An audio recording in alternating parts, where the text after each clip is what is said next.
Morning, it's Roy with CRR News and Clues. I'm going to touch on a topic that is a little unusual for me on this channel, but definitely important news, so please bear with me.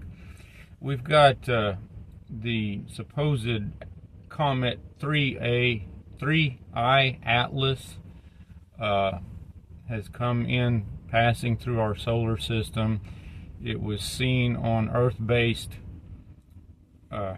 telescopes, and then now is currently on the far side of the sun from us, being seen from satellite-based telescopes from different countries, and including one that's being monitored by a university in Arizona and other university students working in correlation with them, even if NASA is not definitely getting information on that right now. Gregory Allison on Galactic Gregs has touched on this, as well as Rex Bear on Leak Project. Greg is a friend of mine. He's a rocket scientist and the founder and president of our Freedom Restoration Foundation. Rex is a friend of his. They're both directing towards information put out by Avi Loeb, who is apparently an astronomer or some sort of scientist. There's reports that Avi Loeb is not only a Jewish gentleman, which is no big deal, but also a member of the World Economic Forum. His first name is actually Abraham, and under the latter circumstances, that brings concern that he's just providing psychological operations, in my personal opinion. So we should probably take everything, instead of with a grain of salt, with 2 tablespoons of salt. I believe what they are seeing and what's being shown, considering this object, this celestial body, is not only changing speeds, but is also changing colors seen on the different telescopes, which are of course radio telescopes. So they translate frequencies, colors, whatever that's picked up. It's not direct images. These things, as shown by Brian Gunderson, my friend on Geomagnetic Earthwatch out of British Columbia, Canada, are closely related to the descriptions of the red planet Hercólubus, described throughout the 50 years of research by Carlos Ferrada, the Chilean astronomer. And the Atlas telescope, which first picked this up, is in Chile. Carlos Munoz Ferrada named that planet decades ago, and in his interview in my playlist for that, and also the name of the star Wormwood, the star Nemesis, and Nibiru, and the other names for that planet, like for example X, brought to attention in 1982 after the work of Mr. Ferrada. These things are all tied together, in my opinion, and may also be tied to Hopi prophecy of blue Kachina and red Kachina. If we'll refer to Revelation 8 in the New Testament of our Christian Bible, which is the follow-up of the Jewish Torah, which is the Old Testament, it tells of Wormwood, a star that will come. Then in Revelation 12, it foretells of a red dragon. I do not believe this is the red dragon of China or any other creature that existed millennia ago and might somehow come again. I believe the red dragon is what is depicted in Egyptian hieroglyphics and described in Sumerian text as a star with wings, with a iron oxide dust trail that is seen out to the sides. In the hieroglyphics, you have a circle with wings on it to the side, and Mr. Farada believes that Nemesis appears like this. Well, this three-eye atlas was showing green and also changing speeds dependent upon its position between the star Nemesis and our star Sol, S-O-L, as in the Latin Sol. That's its name, what our sun.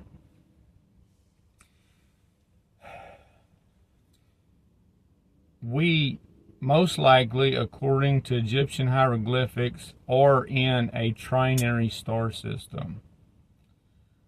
Whether Nibiru or Hercólubus is actually a planet or a star is debatable. Well, that green object they're calling a comet has now been seen as blue. They're saying, well, how could this be hotter than the white or yellow hot of our sun, which our sun is seen as white now because our Earth's magnetosphere is much weaker. So we have less shielding from that light. So it's no longer looking yellow. But the blue Kachina and the star Wormwood come before the red Kachina and the red dragon. Is something lining up here with you like it has been with me?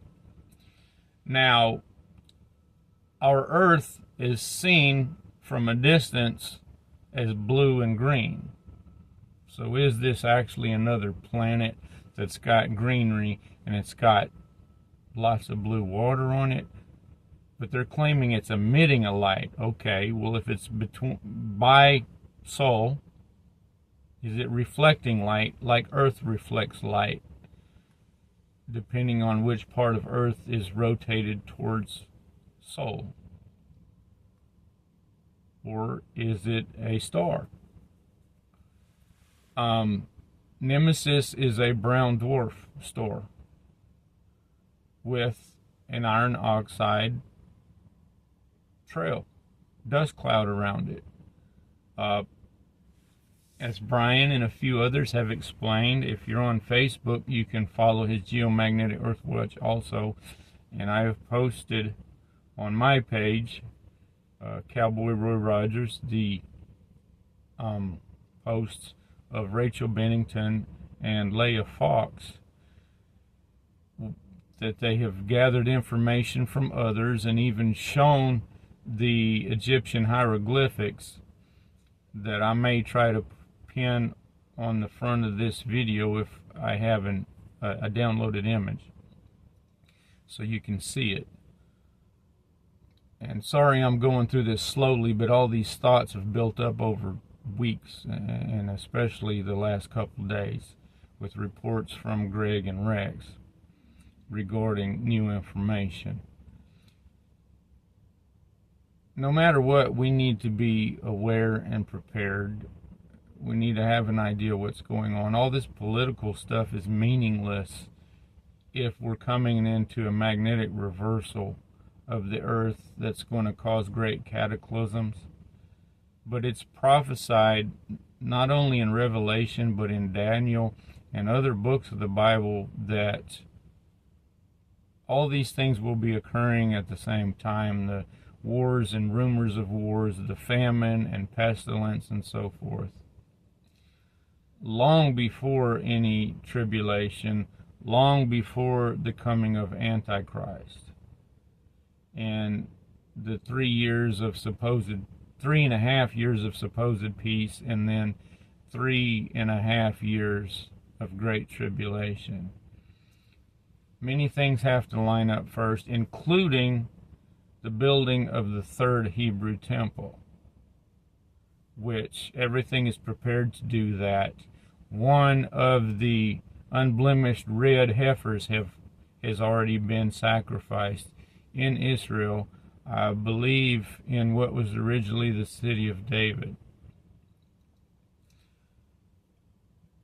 The Hopi prophecy, I do not remember all the details. I've watched a few videos that were of interviews of Hopi elders explaining this information.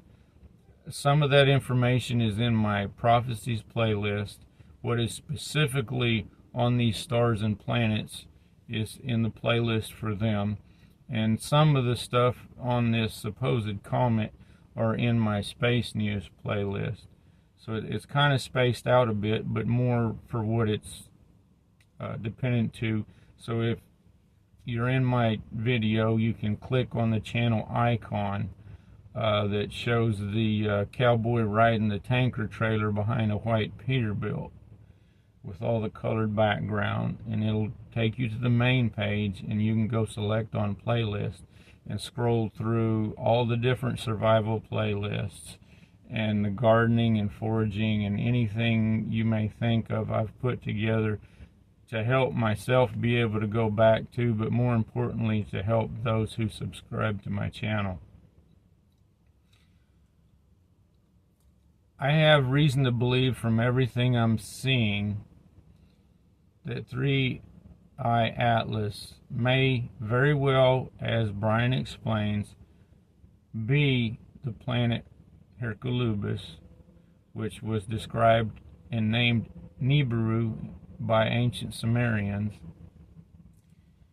And if it's reflecting the light of the two stars and showing colors or putting off certain gases or something to glow, could explain why biblical text reports it as Wormwood in Revelation 8, and why the blue Kachina is prophesied through Hopi oral tradition. These things are not fairy tales. A lot of this is stuff that was seen roughly 3,650 years ago, because this star system is on a cycle as it was created to be by our Heavenly Father Yahweh. It is very likely that during one of those passings and a magnetic reversal was the great deluge in the time of Noah, called Noah's flood, where the earth was covered with water from above and from all the aquifers below, pushing up. And there was great plate tectonics at the same time as well, most likely. Some think that another passing of this may have been in Exodus, in the Red Sea moment, when the waters were pushed apart by the winds driven down by Yahweh from the east, that pushed the waters back into an entire wall and dried the land. Not just pushed it back so there was puddles, but dried the land. Now, archaeological evidence has found that there are chariot wheels on the sea floor of the Red Sea in that region, where there's an elevated part of the sea, as if a natural land bridge is there that's a little higher than either side. And tests have been done on small scale to show that you put enough airflow on the water, you can push it back like that. But it was intense enough to dry the land. Well, from Mr. Farada and I believe John Moore and some other researchers, their explanations claim that we can have well over 200 mile per hour winds coming soon, caused by the geomagnetism of these different star systems and planets coming together. Recently, I did a video regarding someone's supposed prophecy that there would be 3 days of darkness caused by Nibiru, Hercólubus, X, whatever you want to call it, actually orbiting between Sol and Earth. Well, right now, 3i Atlas is on the far side of the sun from us, causing eclipse of other planets, unless our current planetary alignment is they're all on one side, but that passing already occurred when we were in full alignment of all the planets. In my playlist, there's videos of people swear they've already seen this star or planet. Well, they're not taking into account that we have planetary alignments, and it could have been another planet in alignment where the sun's reflecting off of it, and people in the southern hemisphere were able to get images of it. But this star system is coming from beneath the orbit of our star system. So much of the information will be seen from the South Pole, while us up here in North America are not going to see it with our cameras or even our small grade telescopes. So there's so much information that still needs to be gathered, and I'm trying to reach out and continually send information to Gregory Allison and pass through him and Rainbow Food Rocks over to Rex Bear on Leak Project. I'm also briefly in touch with Diamond on Oppenheimer Ranch Project, but already last year he strongly put his opinion to me that he doesn't really believe any of this and all the work that Brian Gunderson has put on geomagnetic Earthwatch. But guess what? Much of what he said has already happened. His forecasting of earthquakes, which is different from what dudes like Michael Janik on Dutch Sense has been doing for a decade or so, that I learned his way of forecasting, but it doesn't work anymore because the geomagnetism of all these celestial bodies. Deep earthquakes don't necessarily set off shallower, larger earthquakes in other areas nearby anymore. More often we're having antipode earthquakes after deep earthquakes, which means the opposite side of the earth, but they're not directly opposite. It's usually at a weak point within 30 degrees of that antipode. And like I said, go to Geomagnetic Earthwatch for more information. He's not getting enough viewers, and I can't get enough people to look and review this information that I've put together in a playlist, or sent the articles that some of the videos came from, specifically the interview of Mr. Farada, that the video has English subtitles. So please share this information, learn what you can do, get off of volcanoes and off of coastlines if you can, or at least have several evacuation routes. If you're downstream from a lake, like much of my family and friends, consider getting away from that dam, or have 3 or 4 evacuation routes. Have flotation devices in your vehicle. The sleeper of this truck has a cheesy old life vest that just thing that, you know, drapes over your neck, and you wrap a strap around you and clip it. And 50 foot of rope in my backpack in case I need to tie it together and throw it to someone else, or in case I'm in Houston, Texas, or somewhere stuck in traffic, all of a sudden there's 5 to 10 inches of rain and the water comes in the cab, because I'm not going to push all the rest of the cars the hell out of my way, even though I want to. With people hanging on the sides all over the place so they don't wash away, you know. Anyway, that's off topic. But the point is, please be prepared. Have things in your vehicle at all times. You know, where I'm waiting here, the shop folks just kindly gave me 3 little cold bottles of water. Well, I've got some water with me, but it's gallon jugs that are stored right above the exhaust pipe on the floor. I'm not going to want to drink that much. At least have it with you for sustenance. Just recently on Galactic Greg's, he explained when he was stranded out on a boat that both motors quit, and all he had was a little packet of salted peanuts, which the salt helps him keep hydrated. He had a Dr. Pepper. That really doesn't help. There's minimal amount of water, and the syrup and caffeine causes issues.